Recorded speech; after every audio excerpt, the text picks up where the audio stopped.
You have now arrived at Stadium and Gale. Snap, the kick, it's been blocked again! Oh my! It's been blocked again! He's going to heave one deep down the field. It's going to be to the goal line. It's going to be gone! It's a touchdown! And the Gators have won the game!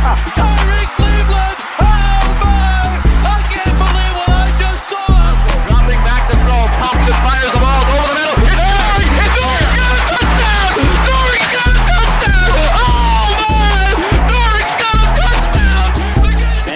Harvin, he comes back. Say goodbye. Ahmad Black, in his final game as a Gator, takes it all the way home and sends Urban out a winner. You have now arrived at Stadium and Gale.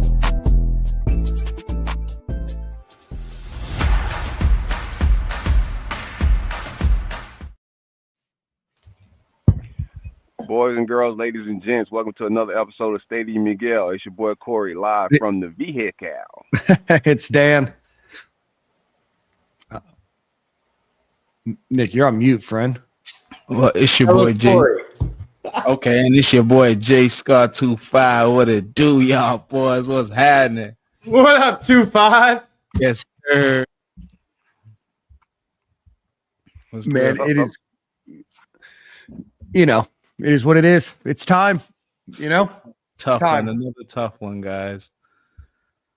And it's time. No time I like think the it's not present. in Baton Rouge. I enjoy not New Orleans. Yeah, I was calling the entire state New Orleans. I enjoy Louisiana. I enjoy Louisiana. They've got good food. A bunch of people that just want to cook for you. They're nice too if you're nice to them. It's a great stadium. Atmosphere wasn't. A couple people who I talked it up to, they're like, it wasn't that great. They do call them Baton Rouge in the third quarter, heading into the fourth. Tom Petty's better. Not a great game. No, ugly game. Ugly game overall. Ugly game overall. How's everybody's weekend? Then we'll get into the actual show. We got a lot to talk about. I had a great weekend, man. Pretty chill vibes. Just, family football. My Jags let one go. It was a tough weekend football-wise, man. But other than that, everything was beautiful, man. How about y'all boys? It was good. Was able to get out on the boat, and that's always enjoyable, especially when it's not yours and you can be passenger. So shout out to Ryan and his boat. So appreciate that. Not letting the Dolphins or Billy Napier ruin any days, any weekends around here. So otherwise, very good. Hung out at the Pinellas Gator Club for a little while. If you have a Gator Club in your area, always throw watch parties. Always a fun time meeting some fellow Gators wherever you might be. So go check them out if they're in your area. Yeah, I had a pretty good weekend. Chill with the fam. Kind of did a little bit of part 2 celebration with wife and the kids. Now, first it was me and wifey for her actual birthday. Then, women like their birthday to be a week long. So we had some weekend events set up for her. We had a little hotel on Singer Island. It was a nice little hotel. So I was chilling out there for the weekend. I wish football would have been better for me as well. I wish I had my helmet on right now, but I don't. But it's going to be all right, fellas. Through all kinds of weather, right? So that's what we signed up for. But the Dolphins stink out loud, too. My Dolphins goodness. are terrible. Silk's coach is lying. He's trying to lie to help his player. And then the reporter's going, well, he wasn't on the injury report. And then Silk's coach is like, well, the thing about that is, my bad. Sorry, fantasy owners. Our Dolphins coach is just like, if you play winning football, you win games. If you play losing football, you lose games. I'm like, my guy. Hey. I'll take that. I'll take that as as a quote in the pressing. I've got some dejected coaches in my life right now. Not a lot of excitement on teams that I root for. Waiting for that buyout to hit, man. Hockey season starts in just a few weeks. So ready for that. Jordan, I know when the coach ready for a bout to hit, bro. It just, Come on. You can smell it in the air, man. It's already brewing. I hope it don't, but that's what it's looking like at this moment. Yeah. All right. Well, let's we got a lot to talk about. Corey, why don't you give us a Brunt ad read and then we'll get into it. One time for the great folks at Brunt Insurance and Financial Services. Anything you need insured from the Panhandle to the Keys, my man Greg is the best of the best in the business.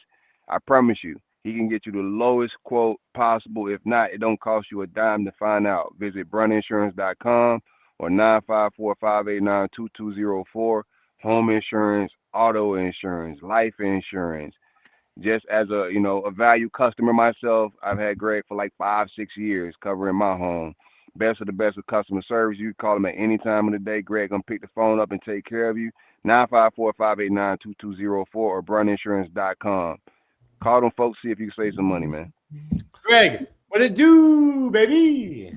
And please get insurance. We talked a little bit about it on Friday. I was in a bit of a car accident on Wednesday. Car swerved in front of me. It matters getting taken care of by what I would imagine is the local police force as well as my insurance company. But please make sure that you have car insurance if you're going to be on the road. And you can call Greg. Great price.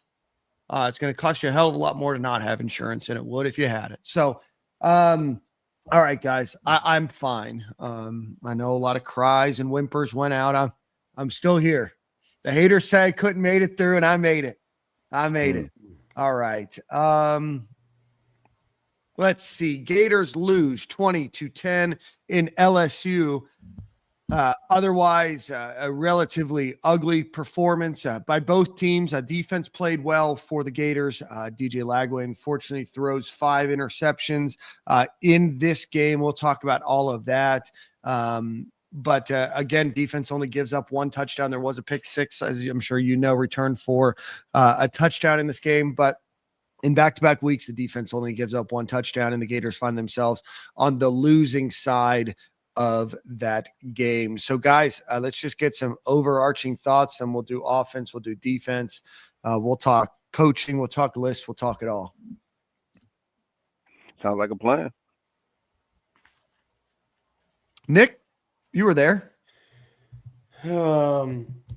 Yeah, it started with a little skirmish. Love to see it. And then the second skirmish, the one that I got on video, saw it from a mile away. Jordan knows. So the first skirmish was who has the long side of the field. And that's kind of where they started running into each other during warmups. And then some boys from D Block decided, you know what? We're going to take a lap. We're going to take a lap around the field. We want to walk the full rectangle. And I saw them cross the 50. And I was like, oh, there will be another tussle here. One can simply not just do a lap around the field pregame during warmups. And then there was another tussle. Just being down on the field, thought the guys were ready to go. The defense certainly was ready to go. I think they gave up like 11 yards on the first 3 drives. Yep. Defense came out really ready to go. Caleb Banks was fired up. Thought that there was a lot of a lot of emotion, but it felt legitimate. It didn't feel like tough guy. Let's fake it, put it on. Felt like the guys were ready to play. I love that stadium. Love the Florida LSU rivalry. It certainly delivered the student section. My goodness, they say some unspeakable things. The student section says some stuff that hey, Nick, I don't know that I would. Nick, we gotta talk about the game, bro. Yeah, we're starting with some good stuff. Nobody cares about their fans, bro. Good stuff. Defense started well. I think I've had the drive chart pulled up. Gave up 1 long drive, that 10-play, 76-yard drive. Outside of that, defense played well enough to win. Good enough to win. They've given up 2 touchdowns in 3 games. Florida's offensive drive chart is horrendous. It's field goal, interception, punt, touchdown, interception, punt, interception, punt, interception, interception. Yeah. Mm-hmm. So Without 5 interceptions, you have a chance to win that football game, thanks to the way your defense played. 100%. It's no way. Yeah. That's an egregious number of interceptions in a game. I mean, if you get 3, like, any coach with a brain benches you, right? Yep. Straight up. I mean, I don't know who John You Reeves. should never make it to 5, bro. Not in a game like that. You should never make it to 5. Like, take that guy, relieve the guy. Even if you're telling him when you pull him off the field, hey, I'm going back to you next game, but right now, we got to go with somebody else. That's just poor coaching. Spurrier let Shane get 5 one time, and I don't know who John Reeves' coach was, but John Reeves' coach let him throw 9 in a game. That's the actual UF record. 9. When was that? One of John Reeves' 3 years at Florida. We went looking. 1969. Yeah, I knew I wasn't born. They put a man on the moon, and John Reeves threw halfway there in interceptions. So I think we all agree that at some point you need to try something different, right? Whether it's put him on the bench for a series or 2, put him on the bench for the rest of the game. He wasn't seeing the field. LSU's defense knew what to do to attack him, and there was just a lot of the mental reps weren't mentally repping against this LSU team, and you could tell they didn't look physical. There was some bad reads, some triple coverage, some overthrows, trying to play a little bit of maybe some hero ball in the game, but you have to do something different. And I'll tell you, if my quarterback throws 5 interceptions, I've got to start looking back to see when interception 3 was, and is he going to keep throwing the ball? Because how many reps or how many attempts did he have after interception 3, Nick? Can you look that up? Because he had 49 in the game, which is a lot for a Billy Napier offense. Yeah. And I know they were getting to the running back. I know Jaden Ball maybe didn't have the game that we could have anticipated him, having on the ground. You have that 85-yard touchdown, return back, and who knows what that does to the trajectory of the game.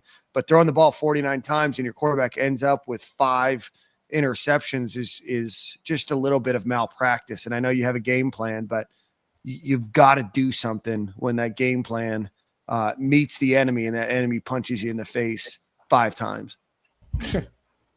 You're asking a lot. You're asking for adjustments, Dan? What are you talking about? Adjustments? I mean, if you're going to stand by yourself the entire game, not coach the defense, not do anything but stare at your play sheet, do something different. Yeah, I just don't the overall game plan, you just got to stick to the run regardless, bro. We don't have the type of team to and the quarterback's not playing well enough to throw 49 times, right? You're looking at a 10-point game, that game is still manageable. We should have never got to the point where we're pitching the ball around that many times. That's outside of their identity of who they want to be as a football program. Jaden Ball is playing the best on offense. Yeah. You got to find a way to get him the ball, rain, sleet, or snow. Your defense is playing well. If it's going to be a slugfest, make it a slugfest. Run the ball until you start to get some type of momentum. But 49 times with a struggling quarterback is just not smart football. Offensively, you get guys, every guy that's playing well eventually gets benched. And I don't know what it is. Aiden Mazzell is playing good football that game. He's making big plays. And then he disappears. I tweeted during the game when he scored the touchdowns, I hope he don't get benched. We don't see the guy the rest of the game. A lot of this, bro, is just elementary stuff. If a guy's hot, you feed him. If a guy's not hot, don't feed him. Aiden Mazzell was on 9 passing plays after he had those big plays. That's egregious. We threw the ball 49 times. Mm-hmm. 49 times. The guy that's hot, the one receiver that's balling, making plays, he's on the bench. And that's a reoccurring theme. How many carries did Jay Ball get the entire game? It's all of it's egregious. You're not feeding your best players, bro. He had, I believe, 10. 10, yeah. 10 attempts for 46 yards. Jacoby Jackson, 7 attempts for 13 yards. Duke Clark, 1 attempt for 1 yard. And DJ Lagway, 6 attempts for 37 yards. 70 of those 97 yards came after contact, too. Yeah, so Ball had 10 for 1, 46. 2, 3, 4. 4 of those were in the second half. Ran for 4, ran for 13, ran for 4, and ran for 6 in the second half. It's just you didn't really get. I kind of agree because I think it's I've said it, like I think the offensive line run blocks well, and it seemed like you went away from the running game as if like you were playing catch up when you weren't playing catch up. It was a 1 possession, 2 possession kind of game. 1 possession until the pick 6 made it a 10-point game. Right. With a lot of time left still. Like you don't have to move away from your game plan and keep throwing the ball on, just in my opinion, and Jordan, Corey, Nick, certainly you guys probably, Jordan and Corey, you definitely do. Nick, I'll give you the benefit of the doubt, know more about some of these passing concepts. It almost seems to me like, when I look at this field, Billy Napier looks at a 3rd and 7 with the only amount of yards that you can get on this play is 7 or 8. We're never going to send anything deeper than 7 or 8. So if you watch the way that LSU was zoning their defense, you were throwing 3 guys to hitch right at the first yard or the first down marker.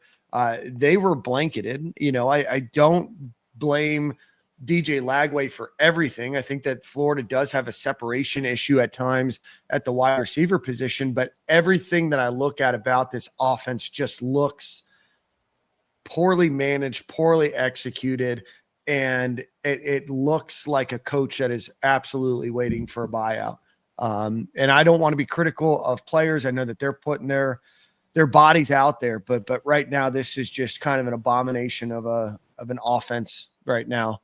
And the idea that you could ever critically ask Billy Napier about changing coaching or changing who's going to call plays is just absolutely it's mind numbing, and it's hard to see the level of ego and arrogance in this program right now to not make the necessary change that you need to try to salvage some sort of season. And you start to worry about Miami and then what happens during the bye week. You've got a lot of injuries. You have a lot of injuries on this team right now. And I'm just a little worried. Just worried about the future of what this year looks like. And I don't think that you can spot the buyout any quicker than now. That's why I released the list trademark for the first time yesterday. Yeah, man, I pretty much agree with all you guys said, man. I feel like y'all hit it on the head. I do feel like, what did they lose? 2 linebackers or 1 linebacker got hurt in the game, something like that? No, very early on.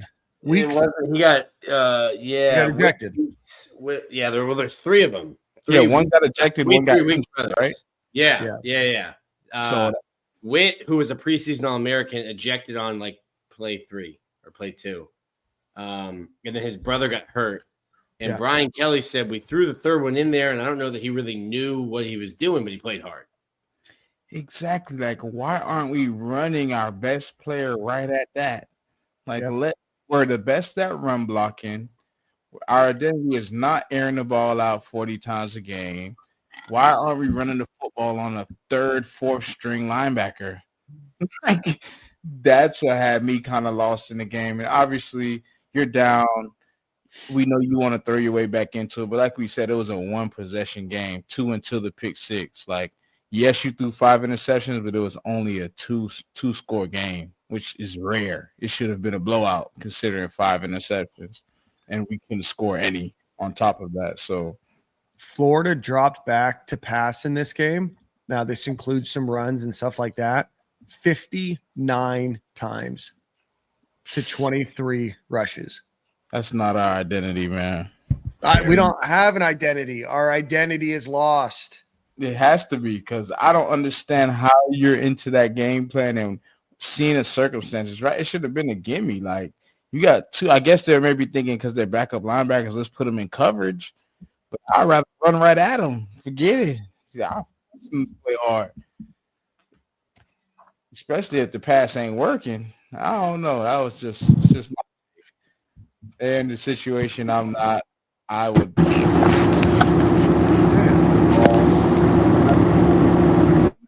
popping a big run or something like that, because it'll happen. I mean, just over the years, looking back at us playing this year.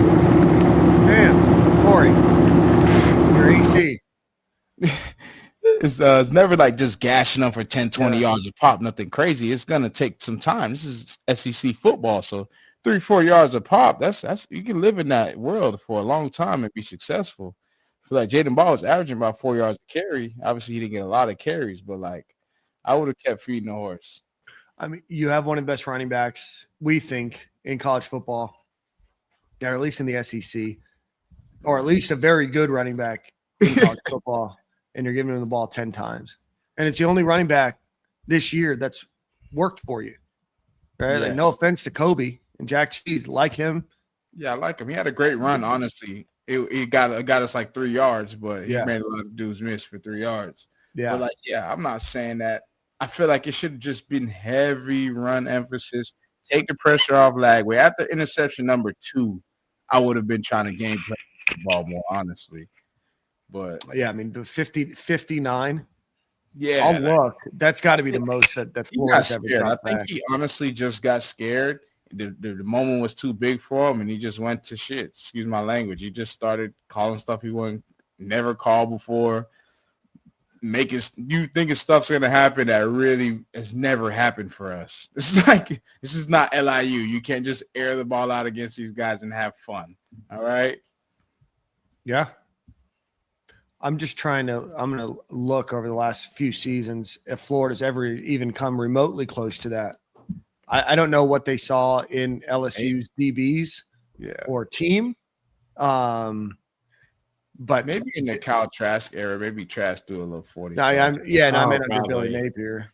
He was gunning it out. But once again, that was their identity. The running backs were catching out the backfield. Everybody was catching the ball. Like, that was successful for them. So it makes sense. But we've never done this. I've never seen it. I love Lagway. I think he's an amazing player, but that's just too much for him. Yeah. Remember in the beautiful 2020 season, Kyle Trask was 35 of 49, 71% for 433 yards, 4 touchdowns, no picks, in a 31-19 win at Tennessee during the COVID season. But it's never happened anywhere close under Billy Napier. I mean, I'm looking back. I'm still in last year, but everything has always been more run dominant or, a lot closer, not in almost 3-1. I'm gonna look. They're always, let's see, 23, 22 would be the first year. So Anthony Richardson threw 44 times against Tennessee in 22. Okay. So you have to go all the way back to 22, and we had something even close, right? So just bad. To me, it shows that you're not willing to move off of your game plan. You're not looking to you're not playing situational football. And that's where I think we get frustrated is you have an opportunity. You snap the ball 82 times. Is that what it was, Nick? Is that right? 59-23, so 82. So you snap the ball 82 times. 59 of those are passes, or you line up to pass, and it wasn't working, right? I mean, Florida is able to get some catches, right? And you're going to do that and at 280 some odd yards, but you also had 5 interceptions. And so at what point will Billy Napier figure out how to coach this team in the situation given to him and not what's been pre-planned by his analysts weeks and months ahead of time? That's frustrating. Very.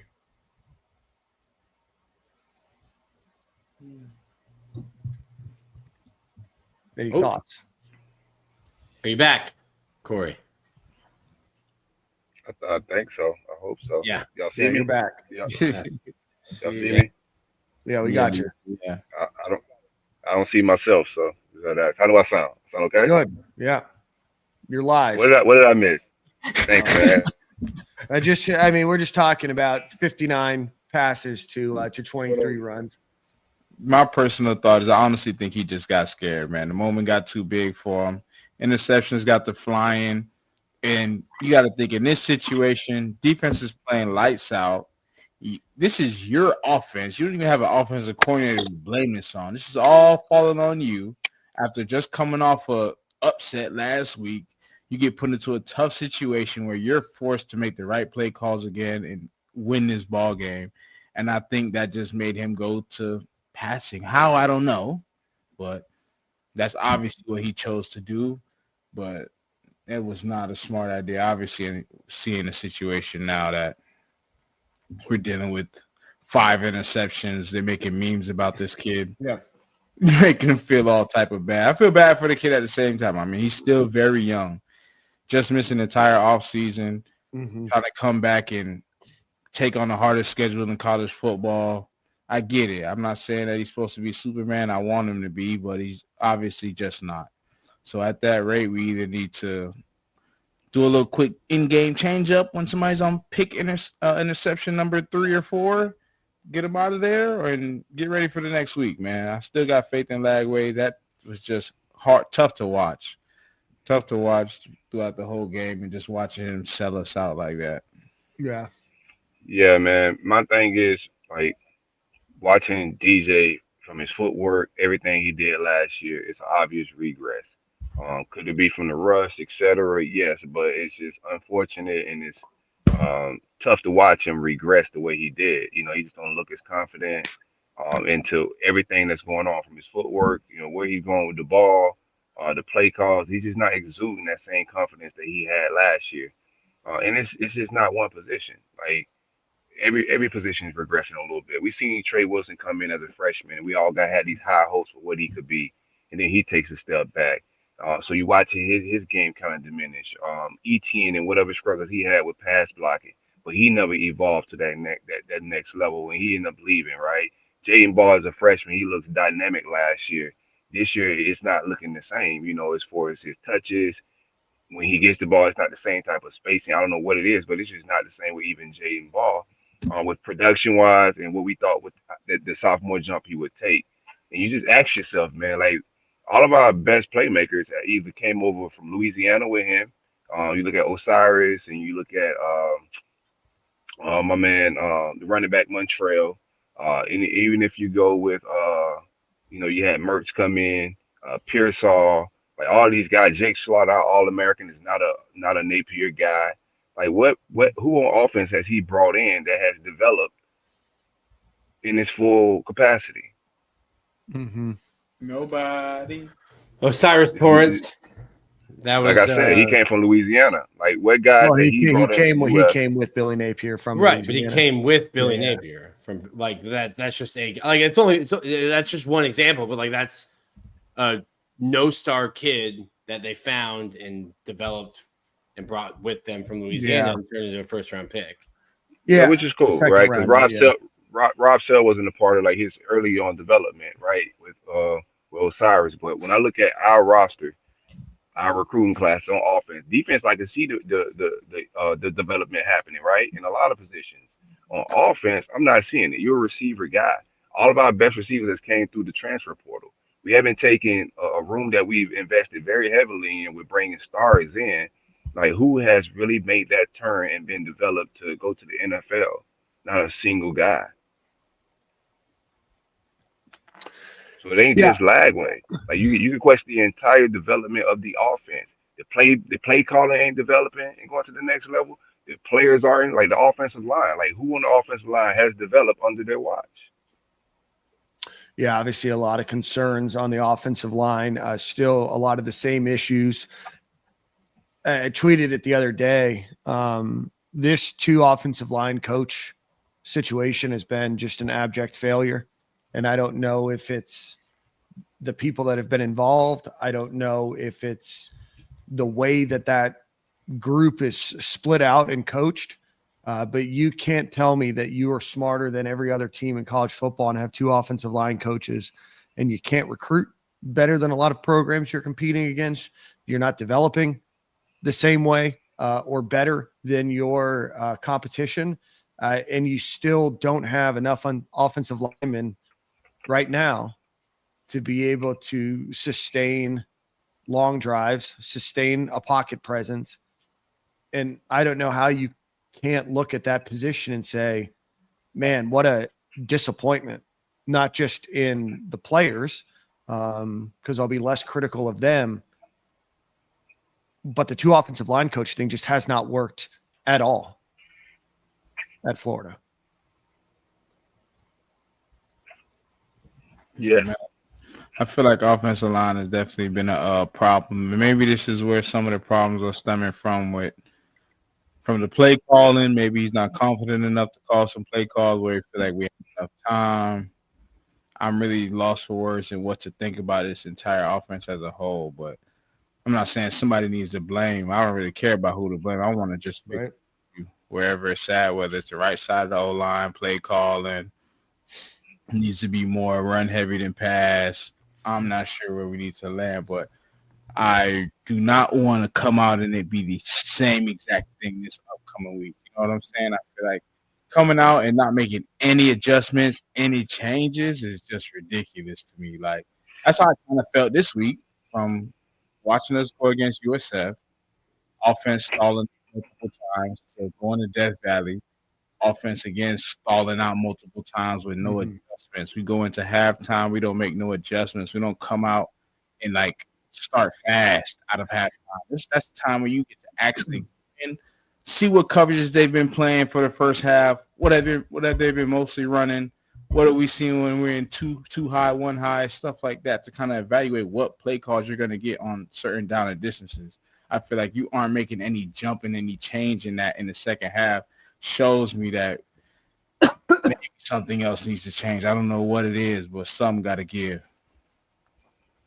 It's alarming that so many coaching staffs will just openly say that how predictable this offense is. Like Miami did it, USF did it, and we see how predictable it is. Like playing in a predictable system where there's DBs jumping routes and they know exactly what to expect. Bro, that's just red flags, man. And we just going back, regurgitating a lot of the takes from last year. It was time to move on, or it was time to find an offensive coordinator, and neither one happened. We just got, finessed into bringing back the same bamboozled. I like that word better.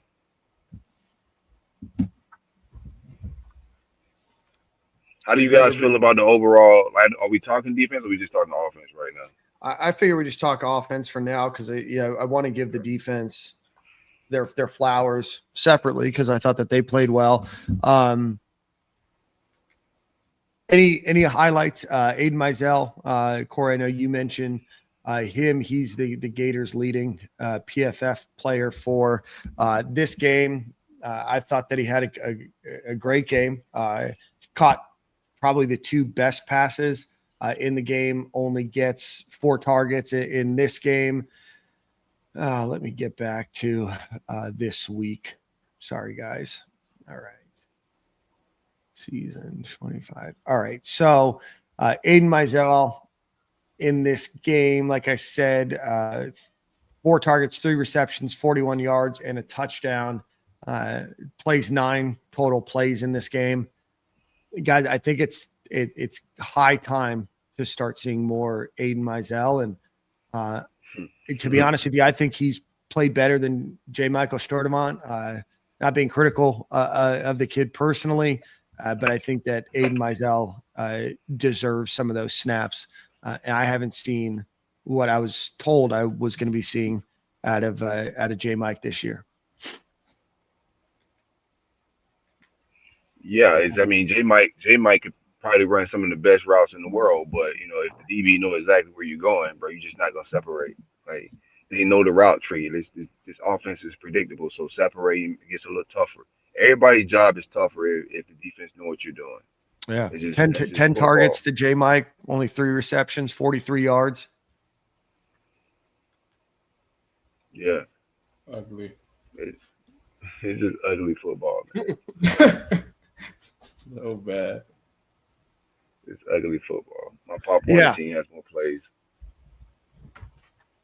LSU knew what to do. They scouted this team, probably wasn't all that hard, and they did everything you could possibly need to do against the Gators. I think most, if not all, of DJ Lagway's interceptions were in at least double, if not triple coverage. I was about to say, bro, That was low key his fault, dog. I ain't saying that they ain't give him a bad play call, but at the rate that the play said down set hut, if you are looking at what you are looking at, and you made that choice to throw that ball, your leg's still working, your hamstring ain't bummed, you can take off, you can get down. I ain't saying you got to take hits, but like you said, majority of those interceptions was in double, if not triple coverage.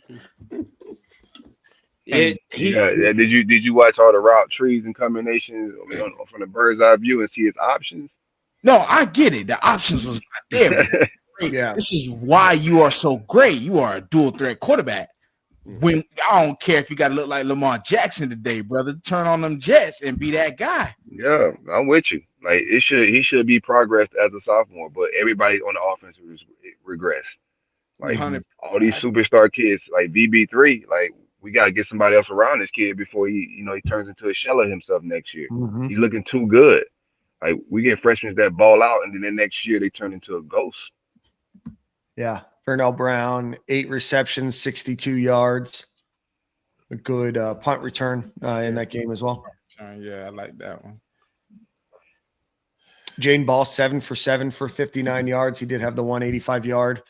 That's got to be so demoralizing. Jordan, you ever get something like that happen to you?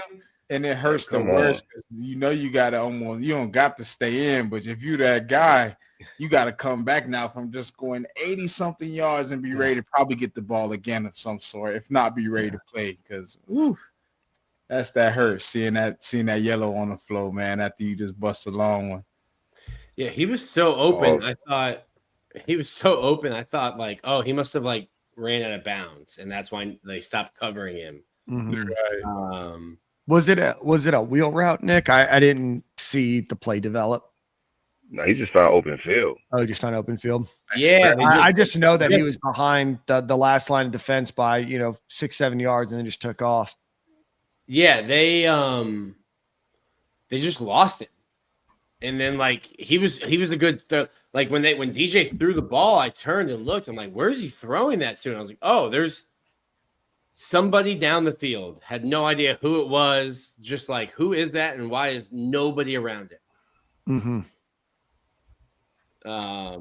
Yeah, like listen, that was the worst game DJ's ever played. I don't think anyone on the show has ever said the play calling has been super inspiring or great. DJ looks like a guy who hasn't practiced, and it's not all on him. Like that's not worse than that. Interceptions. 5 interceptions is bad, but I think Lauren said it in the comments. Let me find it real quick. Like, he doesn't look comfortable back there. I don't think he looks comfortable. There's times when he threw one of his interceptions, like the pocket was clean. Yeah. Pocket was clean, just tried to force it. I wonder if like you don't let one go and then you get into another one. Like, can I give a little hot take here? Like, this is something that we talked about at the end of last season too, right? I think it was after the Tulane game. Is there's a lot of forced balls into either tight areas, or there's not an anticipation on what the safeties may be willing or is going to do. And that's got to be a film study thing. That's got to be an anticipation thing. But I mean, if you look at Lagway's career at Florida, who's now up to 16 interceptions, most of those have been on a lot of bad reads, not on a lot of like tip balls or just great plays by the defender. They've been thrown into double coverage, triple coverage. And so that's where I get a little concerned, because right now they don't look like the physical issues that we've talked about. They look like some of the mental issues. So I said last week, I'm not seeing rust. I'm seeing mental fog. I said that last week. Yeah. Like, I'm not seeing any rusty issues. Even when he breaks the pocket, like I'm not seeing the issue there. Like, people saying he look heavy. I mean, you can have that take, but what I'm seeing is from a mental standpoint, they're not getting through to him. It's something they're not getting through to him. And if he's not just doing that in the game, let me tell you something about football, and you play any sport. Your week reflects what you see on a game day. 9 times out of 10, what we're seeing from week to week, they're seeing that in practice, and something's not getting corrected. And also, if you're seeing those struggles in practice, why not play a Tremel? Or why not try to get somebody that had more practice reps? Why are you still putting the same kid out there making the same mistakes? Because if our defense is this good, he's definitely making the same mistakes in practice. Yeah. 100%. Yeah, and I mean that's where I kind of look back at coaching and Billy Napier. I know is a wide receiver and quarterback guy. Ryan O'Hara. I know he's well liked on the recruiting trail. But I've got questions. I've got questions about body language on the sideline. There's a lot of B-roll of Lagley sitting next to O'Hara, and O'Hara's talking and looking at the film, and I wasn't seeing Lagway, stare. And now obviously you only get a short snippet of it. But I wonder if something's not getting through, if the communication's not right, but something is not working and hasn't really worked at Florida the last 3 years and 3 games. Yeah, them boys are taking the Benz and turning it into a Camry. That's what they're doing. I think it's a lot that goes into it, man. Another thing, I kind of saw it in the comments here, but I did feel like on third down, a lot of the pressures I feel like was getting to us. And I don't know if Lagway's not up. I don't know who's this on, whether center's making the protection calls, Lagway's changing protection calls, whether they're not allowed to change it, and it's kind of what's set into play is what we're going to run at the line of scrimmage. But you got to know if it's been, especially after just watching the game, after like the third down, it's exotic pressures. Some dudes standing up in the wrong places. Defense doesn't look like normal. Guys coming from different places. You need to be prepared for that kind of stuff. Like, how can you not have that in preparation all weekend, knowing, hey, these are some of the exotic looks we're going to see on third down. And maybe LSU just did a great job and brought some new looks to us that hasn't been put on film yet. I doubt it, but I'm trying to They had some sexy looks. I'm gonna be honest with you. So they did some sexy things in that secondary, bro. I'm not gonna lie to you. Blake Baker had a good game plan, but it's still you making the DB jobs easy, bro. How many safeties got out of a backpedal that game? Like think about it. How many safeties had to get on a racehorse and chase somebody the entire game? If I'm a safety and I'm playing with people in front of me, I know I will not to turn my back because they're not gonna streak anybody down the field. Like I'm jumping routes. Like what's the penalty to it? Like the only deep ball that we really saw was to Jaden Ball. Yeah, the Gators only threw 16 passes beyond 10 yards, only 3 passes over 20 yards, 0 for 3. Like, what are we doing? 0 for 3 over 20 yards, 2 interceptions. Jordan, this isn't to correct you. This is just for the listenership. 4 out of his 5 interceptions, he was kept under clean pressure. Only 1 of his interceptions was under pressure, and all 5 came when he was not blitzed. That's sad. Yeah. But I was just the tape is out. Yeah, I was just more. No more single high safety with DJ Lagway out there. You're just gonna do cover 3, cover 4, cover 6 if they're doing that. But that's a smart thing to do. Yeah, I mean, I just felt like all the times I did kind of see the exotic pressure and stuff up there, it felt like I knew he wasn't gonna win that down. You feel me? Like we probably won it maybe once or twice, but I kind of felt like, that us getting off the field again. Because they just made the front look funky and only ended up bringing 4, maybe 5. We still could have blocked them all, but we have 2 guys blocking 1, or the line wasn't slid the right way, and it's not necessarily a sack, but it's a quarterback hurry, and then now we're throwing a 4-yard route on 3rd and 9, and he's getting tackled for a gain of 5, getting off the field. Like it was just a lot of miscues, and I don't know who to blame that on. I'm not in there to know who's supposed to be making these protection calls and making stuff right. But like you said, even on the downs that they weren't protecting, he had a clean pocket and he still managed to deliver an interception on our end. So maybe just some accountability that needs to be held at the University of Florida, man. If this is I don't know what's going on in practice. If this is how he is performing in practice and nobody's checking him because he's that guy, I think we need to do some reevaluating of the room or something needs to give because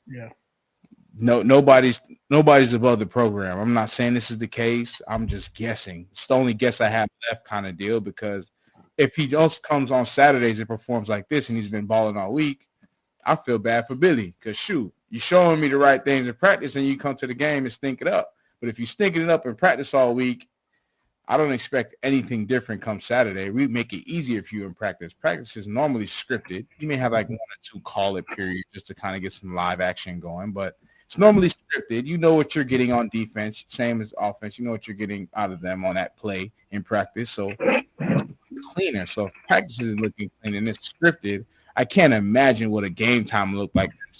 Play ball. So I'll call it now. There's no more play. Yep. Yeah, I think just preparation wise, like knowing the coverages you're gonna face and all of that, just it looked like he's not prepared. And I don't think he's the only one. Like our team in its totality, like preparation wise, discipline wise, the penalties is just egregious, bruh. Like at Yeah. this point, year 4, a lot of that's got to be cleaned up by now. We shouldn't be beating the same drum, but LSU did a good job of splitting the coverages on the field. So a lot of time when you have that short side of the field, they play cover 2 on that side. The other side, they're playing a cover 4, cover 6. So a lot of that was confusing the hell out of him. You could see it. When after the ball snapped, it looked like one thing. That's why I say Blake Baker did a good job of throwing Hmm. a mixed bag of things at him. It's just, bro, when you're facing SEC top DCs in the country, this is creme de la creme. You can't come out here with a bubblegum offense going against Blake Baker. Same thing when we go down to Miami. You can't go against these guys that play at a high level with such a simplistic game plan. They chewing him up. Our offense has no shot versus these guys. That first scripted drive, first couple of drives, be all right. After that, we're stifled. Yeah. This guy can't play chess, bro. It ain't even know, like, it's just what it is, bro. To be an offensive coordinator or defensive coordinator at the University of Florida, you got to be a highly intelligent football guy with a deep bag because you're facing killers every week. You got to have something when they've already figured. Billy's been here 4 years, bro. The tape is out. They know what DJ's good at. That's why even the Tulane game and the Florida State game, Hmm. it started to get stifled, right? You start to see it a little bit because they got the film on DJ and they already know what Billy wants to do with DJ. It didn't just start this year. The last couple of games last year, the first few games before Billy got his full fingerprints on him, the kid was looking sharp. Hitting deep passes, we were getting explosives. As teams got tape, they realized what Billy wanted to do with DJ. The Hmm. shit slowed down. Excuse my language. Yeah. No, you're 100% right.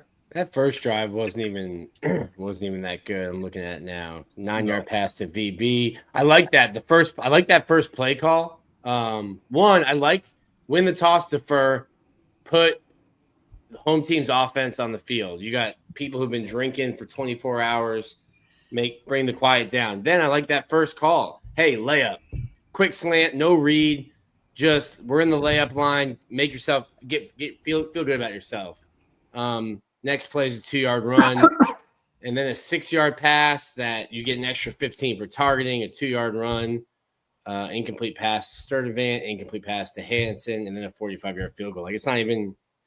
If you go back and watch that first drive, like. Not to like argue with you, so because I think that like historically the scripted first drives are good, but like this one outside of like, hey, I like that you gave a young quarterback an easy pass to try to build some confidence. Like you're not even really getting chunk yards or that. I'm not leaving that first drive feeling inspired. Like, oh, Florida's gonna move the ball up and down the field today. Oh, I've never been inspired. Don't get it confused, Nick. Yeah. That has not happened under Billy's watch. Is inspired. The most inspiration I got is Lagway making some of them crazy throws, which like the throw to Mazel, the touchdown pass. You see like the kid's talented. It's just something on the mental side that it's not clicking. That's just my overall take. He played a terrible football game, bro. Like. Yeah. That's going to happen. You're going to play bad football games. Like it's going to happen. The other thing too, like I get people are angry during games, and there's plenty to be angry about, especially Saturday. Like that was a frustrating game to watch. But like I'm getting hated on when I point out that he throws a beautiful pass to myself for a touchdown. Like the replies are like hate, and I'm like, bro, I get it. At that point, I think he had thrown 3 interceptions. Like I get it. He's not playing well. Yeah. I'm saying that pass was good. Like, what are we doing? What are we doing yelling about a beautifully thrown touchdown pass? Everybody's just anxious. They're waiting for like he fire. Threw another one. He threw another one to like Eugene Wilson, thrown perfectly, hit Eugene in stride. He catches it. He's able to turn up the field. I'm like, dude, that's a perfect pass. People are like, I'm like, I mean, he threw for 287 yards. So like you give him that, right? Like there's going to be good passes in there, but at some point it's just not working. Yeah, I remember like in some of the pre stuff, the pre-games, preseason stuff we did, because I'm out at practice, like Corey's asking. I remember like Shelton, Dave Waters asked. They were like, "Oh, you're seeing more like 4 wide sets." I'm like, "No, man. The offense is what the offense is. Like, that's you're Shout out gonna." to Lucky in the comments. Hey, Lucky, yeah, it's Texas A&M, Miami, USF. We've had several coaches and teams come out and say that this offense is elementary. Like Yeah. it's about 12 plays. If you figure that out, you really throw a monkey wrench in everything they're trying to do. Damn. And this is your competitors telling you that. They ain't even keeping it a secret because they know you Yeah, ain't got nothing else. that's what I'm saying. That's sad because That's crazy. if they got that type of information, you would almost want them to be like, okay, I don't even want to let him know that I know this. Nah, So he can they keep know on you ain't doing got nothing else. Yeah, he said, I'm so confident you don't got nothing else. I'm going to tell you I know. You think he's going to introduce 12 new plays? Right. He's had a 20-some-odd You just year. gonna flip him to the opposite side. Plays. And I mean, I get it. At the Just end of the flip it. day, inside zone is inside zone, outside zone is outside zone. Curl dragging concept, corner flat is corner flat. Football is football. You may have your couple plays here and there that are like, they drew up some type of concept to make something a little different here or there. But for the most part, Hey, football, Jordan, though, the sharp coaches, right? They know their own tendencies, and they'll draw something up off of their own tendencies, a wrinkle that'll throw you off, and they can get explosive off. That's really the difference maker in it all. We don't have none of that, brother. They game plan into knowing, okay, this defensive coordinator or whatever on third down. You'll kind of mirror a play that is your bread and butter on third down and add a little spice to it to kind of get you over that hump and have an escape route for your quarterback. Because like we said, him calling these plays, like you said, watching it from the bird's eye view is really nothing open for Lagway sometimes. Right. And just making that little change can kind of give him that hiccup to where, okay, if they did double that, the little check down should be open then versus just running the normal stuff that's always going to get blanketed covered up. So I get it. It's definitely just it's tough out here. Yeah. They gotta start drawing some up in the dirt like Sandlot in the huddle. Hey, let's just do this real quick. For real. But I think we're getting to the point where everybody gets it, everybody sees it, right? Everybody kind of knows where we're at. It's pretty demoralizing to know and expect that you're probably not going to score points. I think Florida has one march downfield where they scored a touchdown. The one against USF, they get the ball on the 20, 25-yard line, end up scoring there. So we've not seen long sustained drive turn into touchdowns this season. Outside of the LIU game, we'll talk about FBS opponents here. So just demoralizing. You got to wonder if and when it can get better. And certainly Miami looks like the real deal this Saturday. For sure. I mean, it is what it is at this point, bro. Like we've done this too many times at this point. Go find a Florida guy. Like we need Florida has to have explosive offense. Florida got to have spread. Like, we don't need any Bama, Georgia. We don't want to be none of that. We want to be Florida football. We don't want McElwain style Bama. We don't want Billy Napier style Bama. We don't want Dan Mullen who don't want to recruit, bro. Shout out to Dan. He at least tried. He just couldn't recruit. The offense was there. The offense was there. But Muschamp, the other three was just Bama fake Saban. Defense. You would almost have a little Dan Muller offense, Muschamp defense, and who's that'll be fire. Right. Speaking of fire, Will tweeted a picture of his kid, who is a quarterback at Vandy. Yep. Vandy beats South Carolina 31-3. He tweets a picture of his kid, said "Go Doors, go Dogs, go Doors," something like that.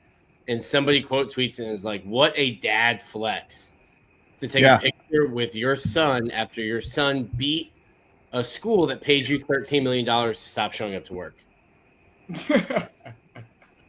He's done coaching, you think?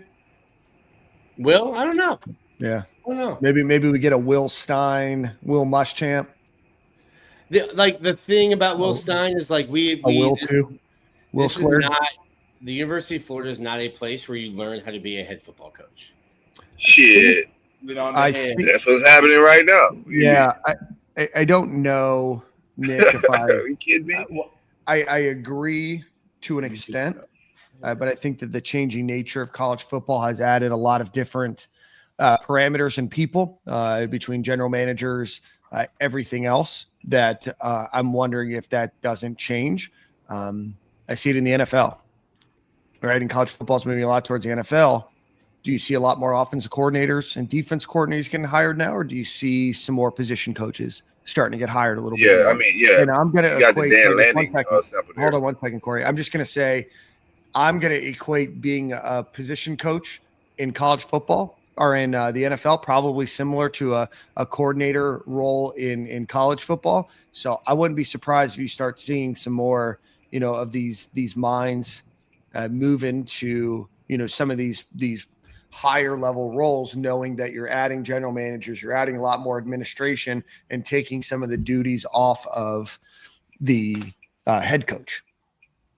That's true. That makes sense though when you put it like that. Nick, this is your time to disagree or to debate me.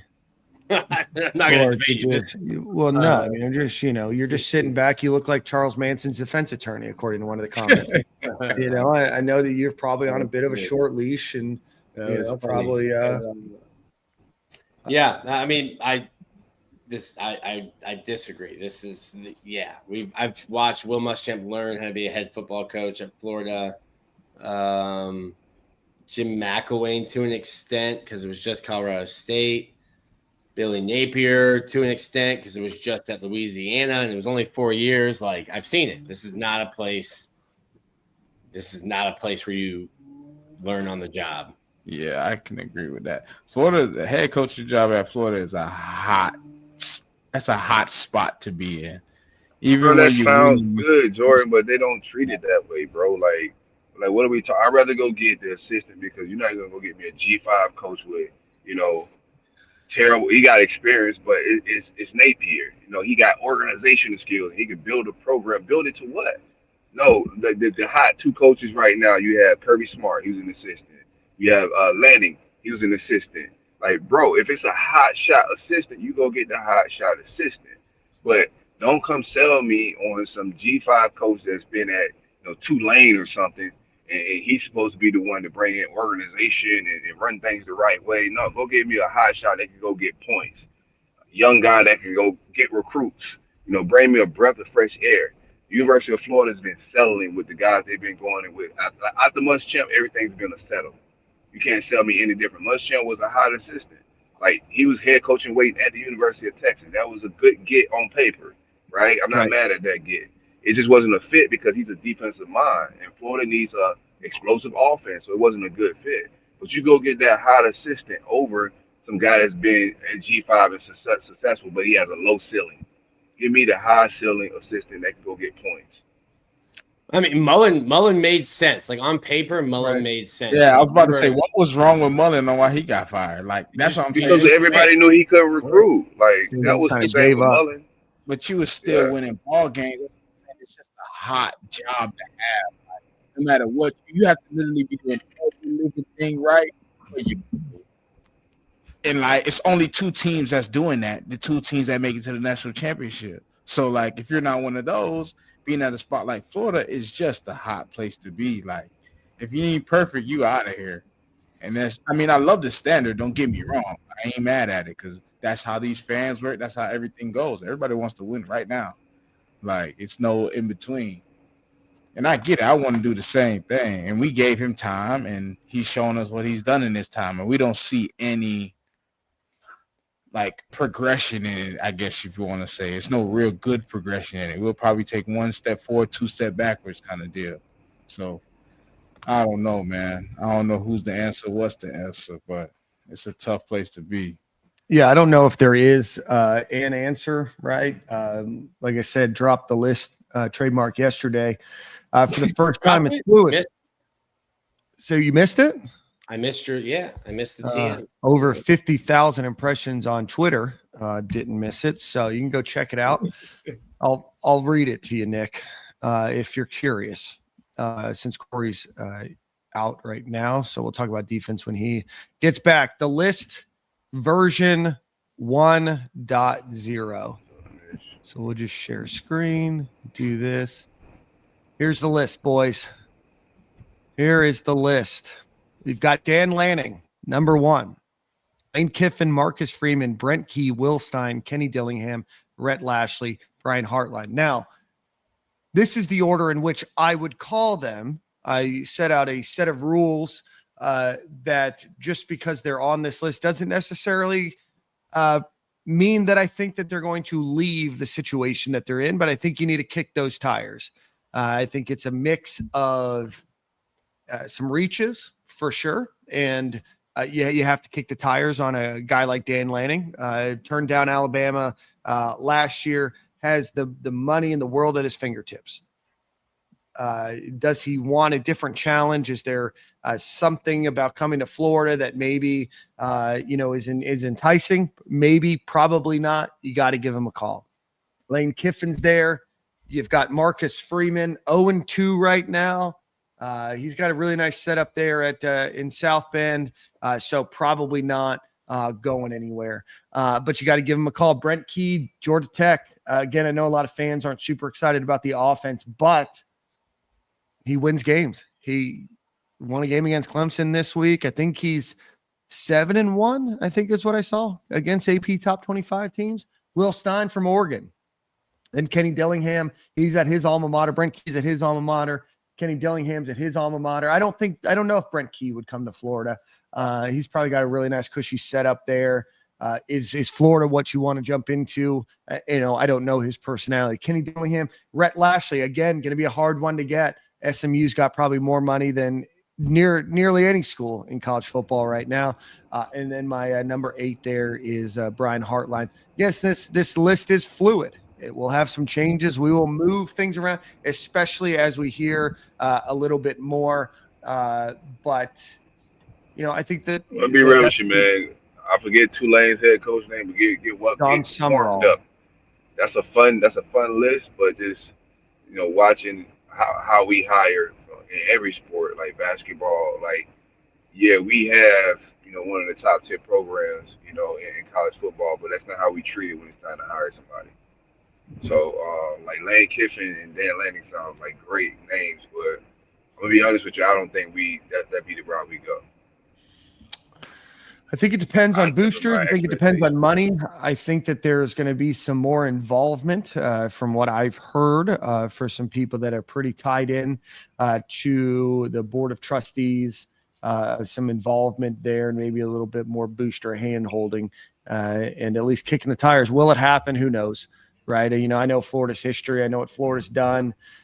They don't go big game hunting often, but at some point in time, you've got to do something to excite the fan base in some way. I love to be wrong. I'll tell you that. I think Lincoln Riley leaving Oklahoma, Brian Kelly leaving Notre Dame. I don't know if it's a long shot. Both of them were interested in the Florida job a few years ago. But I don't know if everybody's as tied in as they always say that they are to a school or to a program.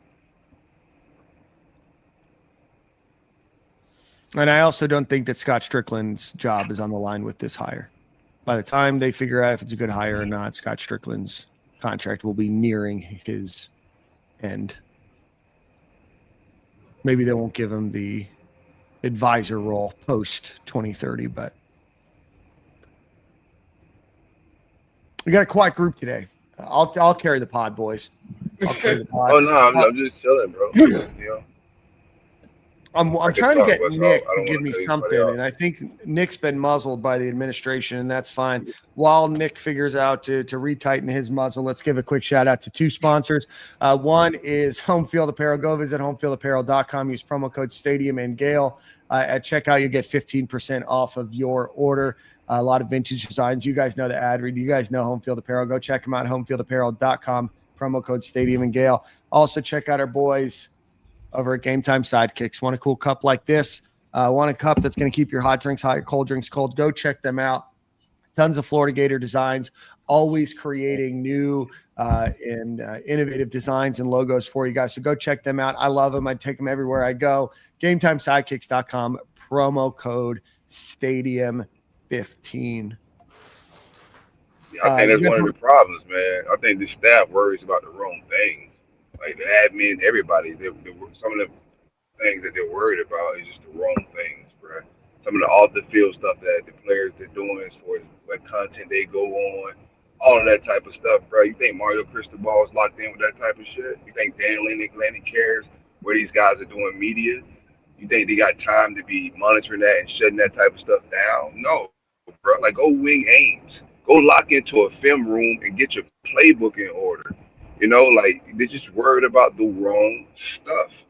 Like Lock in on the people field. on Twitter. Because unfollowing people on, like, in droves, bro. Like, what are we doing, bro? It's amateur hour staffs, bro. I've been around staffs. This is my third staff. McElwain, I started doing my media, right? Was there for Muschamp, but I wasn't podcasting like this. Mullen staff, we've been around staff. This is the most amateur hour staff that I've been around. You know, and I'm trying to be respectful, but worried about the wrong stuff. And then on Saturday, we get a terrible product, and we get gas split. Bring back Muschamp. At least he was passionate when he lost. He cared, bro. We get this real calm, you know, no type of urgency whatsoever as a program. We get no urgency on game day, and then when you get to the press conference out, there's no urgency with we got to turn this program, therapy-like session. Like, it's, that's cool for couples therapy, but this is a football program. Players are spitting on each other, like, right? We're getting smoked. Our offense looks like it's got training wheels on it, and we take it off game day, and it's a 5-year-old that don't know how to ride a bike. It's what we look like, and we get a coach that's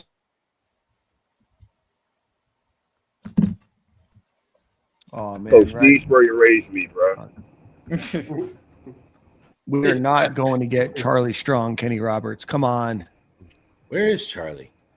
He's with the Bucks. Bay, yeah. We're not going to get him. We're not going to go get what's his name at Western Carolina? Kerwin Bell. We're not doing John Gruden. Yeah, I heard that John Gruden mess. Like, what are y'all trying to make us run our formation out there? They were doing John Gruden things that Jim McElwain tired. The groomers, we called them. Groomers, not the same groomers. Where did groomers come from? Was that Tennessee? Who? When the term groomers. Yeah, Tennessee. So we're not doing that. We're not going to get Nick Saban out of retirement. Urban Meyer's not coming out of retirement.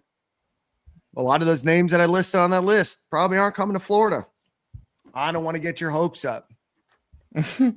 But you got to do something to excite the fan base. Now I'm starting to think who's the head coach at like Texas State or they have a good football program for what they are. Jed Fish. I know people want him. I'm not sold, but who knows? I don't have a lot of faith right now in what we're going to do, but yeah, I don't know either, man. I'm lost. Hopefully we can turn this thing around. I think best case scenario.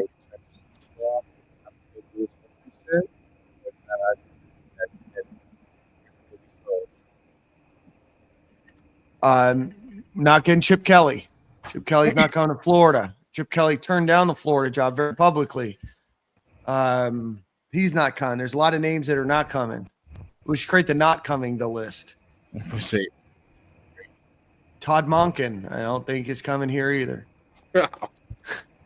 Oh my goodness. What do you guys think? You think they go head coach, coordinator, NFL? I don't know, man. Jamie Chadwell? They're 1-2 right now over at Liberty. Nick, the comment section's telling you to go home. The official account of Norman Hall is telling you to go home. You're just sitting there. And Nick's energy Jordan, Corey being in and out has kind of thrown things off a little bit, but Nick is throwing me off today. I mean, I'm not going to talk about a coaching list. There's no job. Last year it was who's going to be the offensive coordinator. Let's make offensive coordinator list, and I told you we didn't do an offensive coordinator list. We weren't that dumb to believe that it actually happened. We had a perfectly good tight end coach ready to be the name as the offense coordinator. I believe there were offensive coordinator lists, and I kept saying that there's not a position. Man, I don't think we did a list. I mean, feel free, chat. Let us know. I don't think we did offensive coordinator list. I think that we were concerned. What the hell is happening today? All right. Man, this is a wild episode. I don't even know if we can put this one out, boys. It's just not a good show. It's just not. It's not. I mean, my energy shot. Nick is an energy vampire right now. I walked into this house today. There's a leak. I've got a kid with an ear infection. I'm not going to be doing coaching search lists. Like, even if there is a move, I think because of my position, I'm not. Oh, no. Yeah, we'll just kick you off the show for the next few months if you want. Back later. Jordan and I can take it from here. Yeah. Right. All right. Let's talk about the defense, though. I do want to make sure that they get their credit. Miles Graham, probably his best game as a Gator. He ranks as the best player on defense this game, followed by Brian Taylor. He played 15 snaps. George Gums ranked third. Then Dijon Johnson, Pup Howard, Devin Moore, Tyreek Sapp, Kofi Asare, Brandon Bett, who was suspended for, I believe, 1 quarter, and then Cam James round out your top 10. Caleb Banks ends up going out with a foot injury. Apparently, there's some frustration about the foot injury heading into this game. Florida now has, 3 or 4 players with feet injury? Yeah, it's a broken foot, like it's a broken bone. I don't know. Yeah, no, I know, Nick. I'm about to start opening up Footgate. I don't trust anything, Nick. What's going on with Nike? We've been sabotaged? I don't know. There's something in the mix. That's how. If you think we're being sabotaged by Nike now, let us steal Dan Lanning, and all of a sudden, Jordans are made. Does Nike make Jordan, or is Nike is Jordan? Yeah, Nike owns Jordan, but does Jordan make their own shoes, or is no? I don't think so. I think they're made all over in Thailand with the same, with a Jordan on it. Yeah. Soon, the defense is playing well. Like two games in a row, defense has played well to win the game. I do deserve better than this. Jordan and I deserve better. Oh, man. Sorry, go ahead, Nick. 2 games in a row, defense has played good enough football to win. I think you got a little bit more of a pass rush this week. I've been impressed by George Gums. We talked about him in terms of, I certainly talked about him getting 39 sacks this year. But I think he's been really impressive in the run game, staying home, making sure, funneling things back in. I think he's looked like more of a complete player than just, if I'm an NFL team, I'm looking at George Gums saying like, okay, he might be a 3-down guy. Like, he's not just a package guy to get after the passer. I think Miles Graham's playing phenomenal. I think he had another good game. Brian Taylor played well against LSU. Devin Moore, hope he's not hurt. Did he come in after he left the game with the injury? I thought so. I can't remember. I thought so. He played 30 total snaps. Let me see. Out of 55. Yeah. So maybe not. Yeah, Dijon Cormani. I love that. I highlighted that one play. That hustle.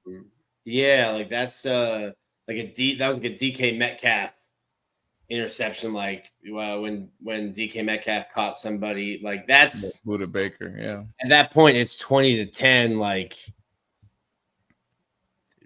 don't need to hustle like that, but that's stuff that shows up on film, especially for a guy who we've talked a lot about his character and his maturity. To me, that's great film. He's had a good year. There's a lot of good things to point out about the defense, but like he did get dummied by a wide receiver on one play, but that's going to happen. It's going to happen. But like, hold on one second, Nick. Florida is ranked 27th in total defense right now. Yeah. I think they're in the country in scoring, total, and rushing defense. They're in the top 25 in all of those, and I think they're in the top like 35 for rushing defense. They are it's like 29th. 29th. Pass defense, they are 35th. 48th. Wow. In yards per play, they are 57th. So more came back. Yeah, like they're playing good enough football to win. I think USF, you struggled to get off the field a little bit. Came out of the gate against LSU with their hair on fire. LSU had one long drive, that touchdown drive, which was 10 plays, 76 yards. Outside of that, LSU's longest drive was 6 plays. Yeah. I mean, they played great on defense. I have zero qualms about them giving up 13 points to LSU at home at night. Right. 5 turnovers. I mean, 5 turnovers, short field. Yeah, a lot of points. short One of the field goals was a 6-play, 14-yard drive, and you give up a field goal, and that came off of what was that? Third, fourth? That came off of a punt, not off of a pick. Yeah. Yeah. Definitely defense play lights out, man. There's really no fingers to point on that side of the ball. They came out there, did what they were supposed to do in a hostile environment. It's just tough, man, watching the defense play like that and not being able to win games. Like, God, let's just get out of here. Like, I think I said it on the Friday show. I was saying, like, I feel like LSU is just going to try to come out and play penalty-free football and get up the game. And they literally had to do less than that because of how many turnovers we had. We should have went in like that. Let's play penalty-clean football, penalty-free clean football, and let's just win the ball game. The way our defense played, we could have easily won that game by just playing conservative and just like trying to chunk away yards and doing whatever that looks like for us. I don't understand. No, but I just feel like we went out there and just said, forget it. We're going to try any and everything. We don't care if it doesn't work. Yeah, the refs made themselves known. 14 penalties combined. Florida, what, 6 or 7 in this game? 6? Each team had 7. 7-7. LSU had 68 penalty yards. Florida had officially 57, but one of those holdings took away an 87-yard touchdown. Dude, I did not agree with that holding call. And I know that I come from a kind of a biased perspective, but it didn't even look like it was going to impact the play. I feel like that kind of stuff happens pretty often. Kind of a ticky-tack holding. I feel like those plays happen pretty often during the game. So that was an unfortunate one. It seems like some bad reffing again. Not saying that that's the reason that Florida lost, but just some weird penalties again in this game. Looking forward to AI taking that over. I mean, I don't know that we need AI. We just need full-time referees. Yeah. Let's see. No sacks again in this game. Still only 2 sacks on the season, both against USF. Let's see. Only 3 quarterback hurries, 0 QB hits, just 4 missed tackles in the game. Got to get after. Got to figure out a way to get to the quarterback. Yeah, Caleb Banks had, I don't remember if it was a quarterback. I thought it was the quarterback. He had either a sack or a big TFL, kind of just got through his arms. Yeah, not getting the pressure that we thought that, or certainly not the pressure I thought. Yeah, they have 0. They have 3 hurries total in this game. I don't see any sacks or hits, so it must have been a tackle for loss, Nick. Yeah, because he got his arms around somebody, and it was like 4 yards in the backfield. And I think the play ended up going for like a yard after that missed tackle. But I remember thinking like, you got to make like you had like when a ball hits a receiver in the hands, even if it's a tough catch, like you might have been jumping in the air, but it hit you in the hands. You got to make it. It's like you might have been like falling down, but you had 2 arms around the guy. You got to get him to the ground there. But yeah, thought the defensive backs played well. They give up, let's see, 220 yards, but 65 of those came against Jaden Robinson. 31 of them came against Miles Graham. 23 came against Jamari Lyons. So need to start to take those out. Pretty good game by the defensive backs. Yeah, man, them boys played like so they did their thing. Yeah. So, well, that's where we're at, boys. That's where we're at. Tough loss. We'll do game day eve on Friday before Miami. Then we get a bye week. And then the rest of your schedule. Schedule looks hard. Miami game or no? I'll be down here. Yeah. No, I'll be at the game. Columbia next Tuesday. The country. So, Missouri, huh? Going to the country of Columbia next Tuesday. So I won't be able to make it down. But hopefully it's be a good one. Jordan, you going? Yeah, I might go. They got the little alumni tailgate there. So okay. Well, everybody go hang out with Jordan. Make him feel welcome. Black Raider Steel, appreciate you listening and all your commentary today. Always love when the hate listens count and the hate ad reads count as double. So make sure that you support our sponsors. Make sure you watch the show a couple times. Make sure we get that ad revenue from you. Black Raider Steel. All right, guys, we'll end the show there. I know we had some technical difficulties, some sound issues. Energies got sucked out, but not going to let it suck the joy out of my life. And I'm going to still cheer this team on each and every Saturday as long as I'm alive to do so. So one final ad read for our friends over at Alumni Hall. Go visit alumnihall.com or go visit them in Gainesville on Archer Road. Anything that you'd want Florida Gator related, whether it is T-shirts, hats, shorts, football, basketball, baseball, gymnastics, anything in between, go visit alumnihall.com or go visit them on Archer Road right outside of the Chick-fil-A or right near that Chick-fil-A there. So that'll bring the end of the show. Jordan, you want to do Song of the Week? Yeah, I got you. Give me 2 seconds.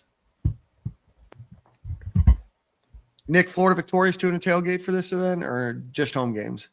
Yes, Miami rents their stadium, the Dolphins have turned much of what used to be the tailgating parking lot into an F1 track. So Florida Victorious for members will be doing a Top Golf about 4 miles away from the stadium. We'll be doing a Top Golf tailgate for you there. So what are the details there? I'm sure they'll be emailed to you, and that's going to be before the game on Saturday, or is that like a Friday thing? For the game Saturday. Oh, that's pretty cool. Yeah, maybe what show's going out there? Maybe just stay at Top Golf. Don't need to go to the game. So that F1 track there is there permanently? Yep. Yeah. Stephen Ross has committed to having F1 Miami. So like there's parts of the track that you have to they built bridges over. Bridges, yeah, but I think they're more like observation decks, like for the race, but bridges you literally have to walk over the track on a bridge to the stadium.